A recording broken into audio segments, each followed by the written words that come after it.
Salve Maria! Our Lord Jesus Christ says in chapter 7 of the Gospel of Matthew, every good tree bears good fruit, but a bad tree bears bad fruit.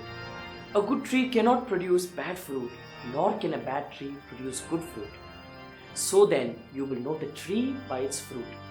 How true and full of wisdom are these words of the Divine Master, but they are especially true and steadfast when understood in context of great and virtuous men. For us heralds, the aforementioned words of the Gospel fit most perfectly for one man, Dr. Plinio Corrêa de Oliveira, whose last name most fittingly in Portuguese signifies olive tree. Truly this grandiose olive tree grew in innocence, virtue and holiness every day of his life, and Monsignor João and the heralds stand testimony to this truth. Today, if people admire the heralds and all the activities that they carry out, it is because of this faithful son of the Catholic Church who dedicated every single moment of his life, every drop of sweat, every drop of blood for her glorification. Dr. Plinio was the one who formed and inspired Monsignor João. It is the charism of Dr. Plinio that is the very life of the heralds of the Gospel. Therefore, to understand the heralds and their charism, it is utterly indispensable to understand our father and founder, Dr. Plinio Corrêa de Oliveira, who is truly a prophet for our days.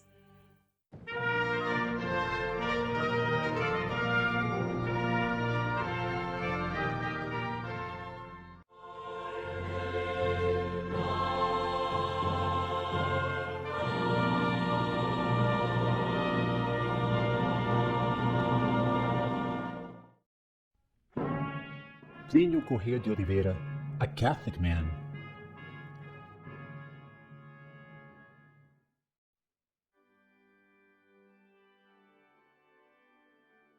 At the twilight of October 3rd, 1995, under the maternal gaze of the Mother of Good Counsel, Plinio Corrêa de Oliveira surrendered his spirit to God,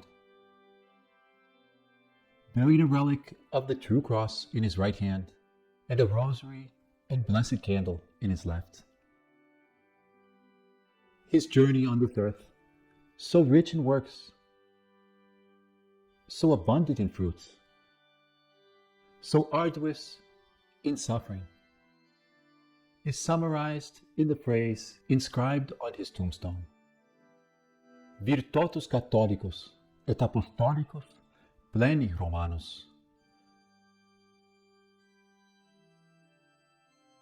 A man entirely Catholic and Apostolic, and fully Roman.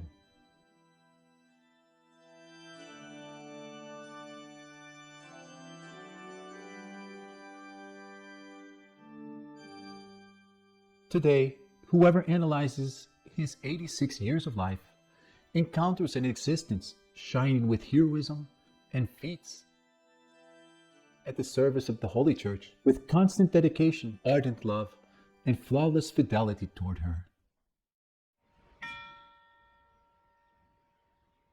Plinio Corrêa de Oliveira was born in São Paulo, Brazil, on December 13th, 1908. The son of Dr. João Paulo Corrêa de Oliveira, a lawyer belonging to an eminent family of the state of Pernambuco, and Dona Lucília Ribeiro dos Santos Corrêa de Oliveira, of high-born São Paulo society. Plinio enjoyed a serene childhood and adolescence in the bosom of the family. His innocence blossomed beneath the shelter of Dona Lucília's virtue, lending to him a mystical perception of reality and a paradisiacal vision of all things. These reached their peak when he was still a small child, with his first awestruck and venerating consideration of the Catholic Church. When Plinio entered school and university, this innocence would be tinged with the rubious color of combat, as he embraced his first battles in defense of virtue and of the Church.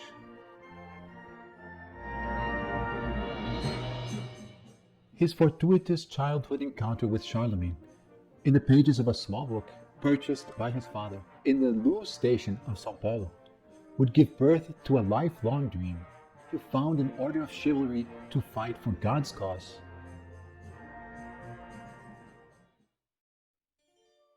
Perceiving the generalized disorder of the world, the young student caught his first glimpse on the horizons of providence of a great chastisement towards which humanity was headed. As a young man, Plinio stood out as an active member of the Marian congregation and an indisputable Catholic leader. Qualities that opened a brilliant political career before him. In 1934, he was elected as the most voted and youngest deputy for the National Constituent Assembly.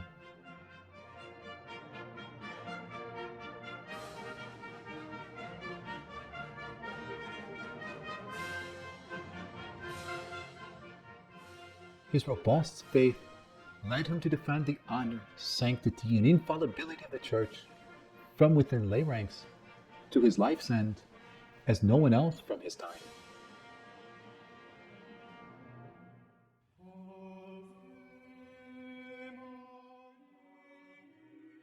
His soul of profoundly Marian piety, Dr. Plinio discovered the treatise of true devotion to the Blessed Virgin by St. Louis Grignon de Montfort in the same period. Reading this French saint's predictions concerning the reign of Mary, he perceived this to be the goal to which his soul ever soared. After completing his mandate as deputy, Dr. Plinio decided to use the great influence that he enjoyed among Catholics to vigorously pursue his apostolate.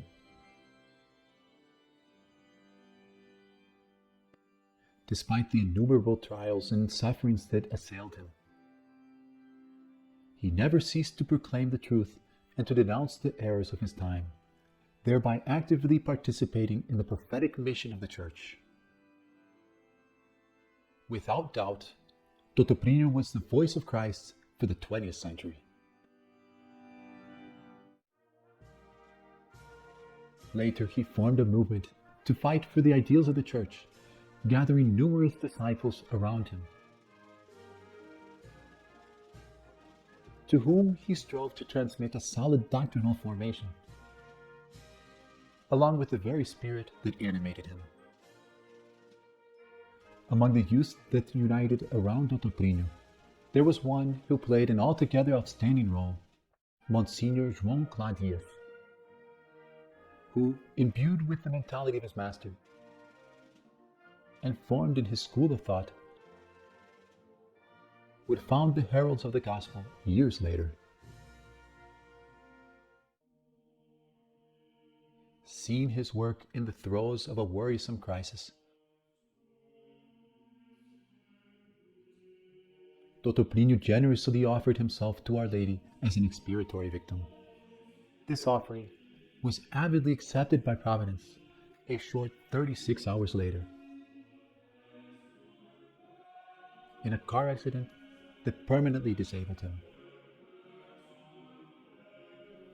Within a short time, however, Dr. Plinio would contemplate the fruits of his sufferings, as a surge of renewed fervor became manifest among his sons, and his work expanded throughout the world, forever marking history.